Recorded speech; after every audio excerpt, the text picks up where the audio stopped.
Selamat pagi, siang, malam, sore, kapanpun Anda menonton ini, masih dengan saya Tirta Cito di Kelas Pakar. Dan kali ini kita akan bahas nyeri dada dan nyeri GERD.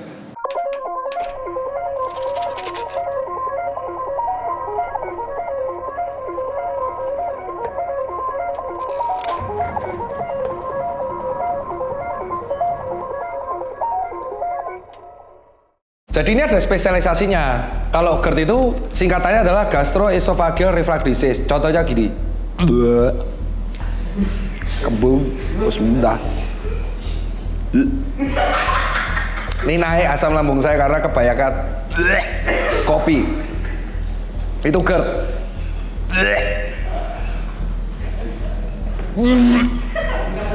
Nah, itu GERD contohnya. Saya juga penderita GERD karena ngopinya terlalu ekstrim. Saya bisa 5 gelas per hari gitu kan. Jadi GERD itu adalah yang ditekankan adalah gastroesophageal reflux disease. Asam lambung reflux, asam lambung naik.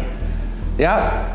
Nah, sementara jantung itu ada di sini. Cirinya gini, ini kepala terus gini. Bentuknya gini. Ini ada tatonya. Saya tuh tato jantung saking pengen hafalnya anatomi ini. Jadi dari Sobota, buku anatomi jantung, terus saya tato di sini pada waktu saya jaga IGD. Jadi biar hafal.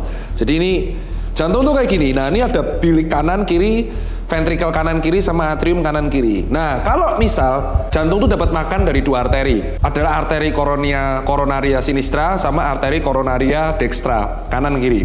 Kalau ternyata ada penyempitan di arteri coronaria dextra dan di sini nggak dapat makan, itu nanti sensasi nyerinya akan mirip-mirip sama GERD. Oke, itu dulu. Nah, spesialisasinya berbeda. Kalau GERD itu ditangani internis, dokter spesialis penyakit dalam. Kalau jantung ditangani spesialis jantung pembuluh. Yang sama dari GERD dan jantung adalah sensasi nyerinya kalau berada di kuadran yang sama. Lambung itu di kuadran sini, sehingga sensasi pertamanya adalah kalau GERD, sensasi heartburn, itu pertama, nggak boleh dilupakan heartburn. Kedua ada nyeri dada juga karena panas, dan kadang-kadang kalau heartburnnya itu sangat parah, dia bisa menjalar sampai ke punggung dan telapak tangan. Nah, kalau nyeri dadanya itu di kuadran, nyeri jantungnya itu kena yang tadi saya bilang di bagian jantung bagian kanan, kanan sini ya, kanan sini, itu nanti juga bisa sensasinya di ini ulu hati sampai menjalar ke leher, sampai menjalar ke telapak tangan. Nah, cara membedakannya itulah alasan dokter belajar bertahun-tahun. Kalau pada jantung itu kadang disertai nyeri hebat, gangguan kesadaran, penurunan kesadaran, bahkan dalam waktu hitungan menit kalau nggak ditolong dia bisa langsung pingsan dan menjalarnya itu sampai tangan. Dan cara untuk membedakannya selain pemeriksaan fisik, stetoskop dan kawan-kawan adalah dengan cara EKG dan ekokardiogram. Nah, pertanyaan kedua, apakah GERD bisa menyebabkan kematian? Jawabannya sebenarnya setiap penyakit itu bisa menyebabkan kematian. Cuman GERD untuk menyebabkan kematian langsung seperti serangan jantung atau henti jantung itu sulit, kecil kemungkinan. Nah, apakah GERD bisa menyebabkan kematian? Jawabannya itu bisa lewat GERD kronis. GERD kronis itu asam lambung yang kronis itu akan perlahan merusak esofagus atau kerongkongan sehingga terjadi gangguan sel pada esofagus yang akan menyebabkan ruptur dan bahkan kanker. Atau kedua, asam lambungnya nanti masuk kesedot di pernapasan jadinya pneumonia aspirasi. Yang ketiga, GERD itu mengganggu kualitas hidup. Contoh, kalau kamu GERD-nya parah banget, pasti makan jadi nggak nyaman. Otomatis terjadi penurunan berat badan. Dan akhirnya menurunkan kualitas hidup, imunnya turun, akhirnya terkena infeksi-infeksi sistemik, mati. Jadi, itu sistematikanya. Nggak bisa seperti kayak jantung, kena serangan, dan langsung mati. Nggak. Jadi mekanismenya berbeda. Kedua, apakah GERD bisa menyebabkan sakit jantung? Nah, jawabannya udah langsung kita potong aja tidak, udah gitu aja. Cuman ada cumannya, selain nyerinya mirip, GERD itu bisa menyebabkan takikardi fisiologis ya. Jadi makanya kemarin kok banyak dokter jantung meluruskan, kalau dibilang GERD menyebabkan serangan jantung, itu hubungannya jauh.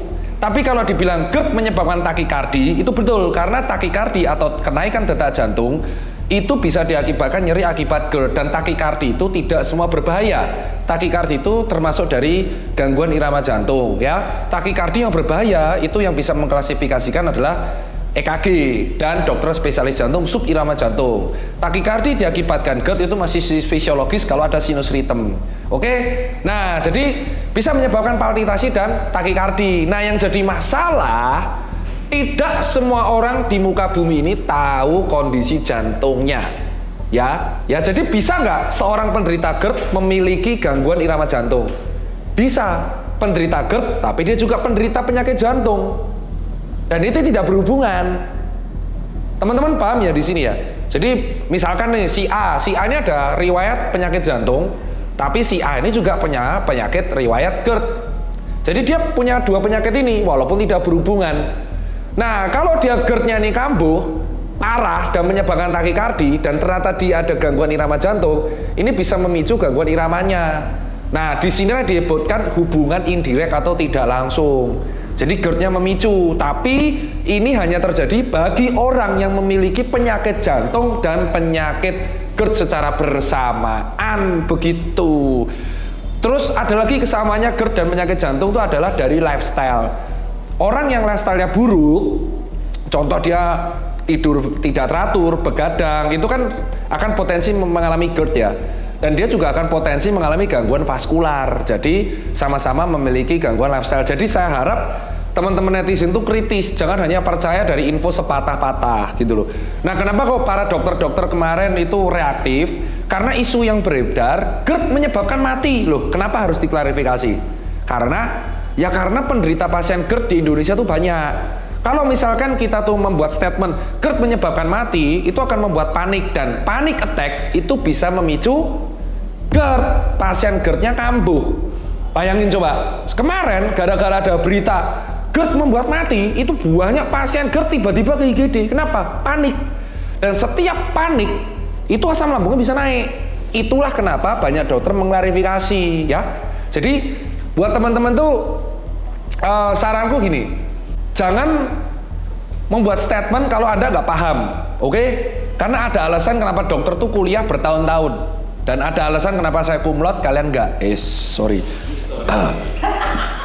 Jadi itu kita ajarin bertahun-tahun cara membedakan nyeri-nyerinya. Jadi saya harap dari hal ini teman-teman jelas ya, bahwa pasien GERD itu bisa memiliki penyakit yang sama dengan penyakit jantung, dan itu hal yang sangat-sangat wajar, oke? Dan apakah GERD bisa menyebabkan kematian? Betul kalau sangat kronis, tapi nggak bisa kalau langsung akut. Dan pasien GERD itu gampang panik, dan kalau panik asam lambungnya cepat naik. Jadi jangan ditakut-takuti, ya. Nah, selain GERD itu ada penyakit namanya tukak lambung, namanya peptic ulcer. Nah, kalau dia GERD-nya tidak ditangani dengan baik, itu akan menyebabkan penyakit lanjutan yang namanya lambungnya bolong, namanya tukak ulcer, tukak lambung atau peptic ulcer, dan nanti akan infeksi Helicobacter pylori, terus mati. Ya, makanya hati-hati. Jadi buat kalian yang GERD nggak usah gaya, saya GERD, nggak ada yang bangga mas dengan penyakit. Nggak, saya tidak ada yang melihat, kamu tidak terlihat jantan dengan penyakit itu malah terlihat lifestyle-mu rapi, gitu ya. Saya patah hati, saya GERD, ora. Terus foto infus ning story, ora. Aku ora, wi konten opo lho ya. Ya. Saya GERD terus ini sekarang ora ngono kuwi ora mati kowe, kan. Positive thinking ya. Dan ingat, kalau kamu ketemu dokter kayak saya gas gitu. Kowe GERD. Jangan boleh. Mangan sing apik, teratur, berarti olahraga, weh, tidur teratur, weh. Nah, itu saran saya buat penderita GERD. Tidur teratur, makan teratur, olahraga. Galau, lemah kali. Patah hati, gym. Patah hati, lari. Patah hati, push up. Patah hati, sport. Menuju Indonesia atletis. Hatinya patah, badannya atletis. Iya sih kalian ini. Hatinya patah kok galau. Lemah kali kalian. Itu dari saya. Dah ya, dah. Udah ini.